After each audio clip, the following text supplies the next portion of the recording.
আমরা পণ্য ক্রয় করেছি, যে দোকানে গিয়েছিলাম উনি একটা বিলও দিয়েছে। ভাউচারের কথা বলছি না, ভাউচারটা কখন হয়, এটা জমা দেওয়া হয়ে যায়, এটা ভাউচার হয়ে যায়। আর বিল তার আগ পর্যন্ত বিল।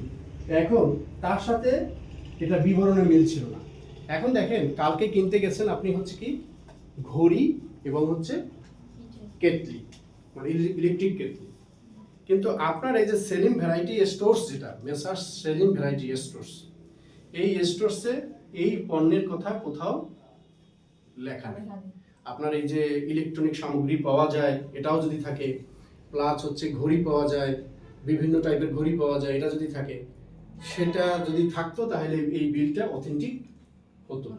এখন ভ্যারাইটি স্টোর্সের ওখানে যদি এই পণ্যগুলো থাকেও, কিন্তু এই বিলটা আপনাকে ওই দোকানের ওই ভেন্ডরের রিপ্রেজেন্ট করে না, বিকজ ওই পণ্যের কথা এখানে কোথাও লেখা নেই। তো এরকম তো বিল আপনি সচরাচর যে কোনো জায়গা থেকে আনতে পারবেন না।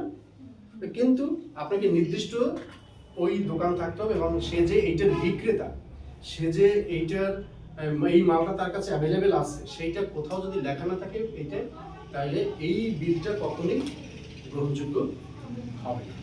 এখন কথা হচ্ছে যে তাহলে আমরা কি করবো, তাহলে কি কেনাকাটা করবো না? কেনাকাটা করবেন।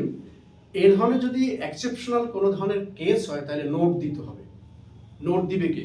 ক্রয় কমিটি নোট দিবে যে এই ধরনের বিল ভাউচারের পণ্য এখানে পাওয়া যায় না, মার্কেট সার্ভে করে দেখেছি, এই দোকানে এই মালগুলো অ্যাভেলেবেল আছে, কিন্তু তার এটা মানে ভাউচারে বা বিলে এটাকে শো করে না। তখন এটা কর্তৃপক্ষ যদি জানে, তাদের নলেজে থাকতে হবে, সে যদি অ্যাপ্রুভ করে তাহলে ওকে।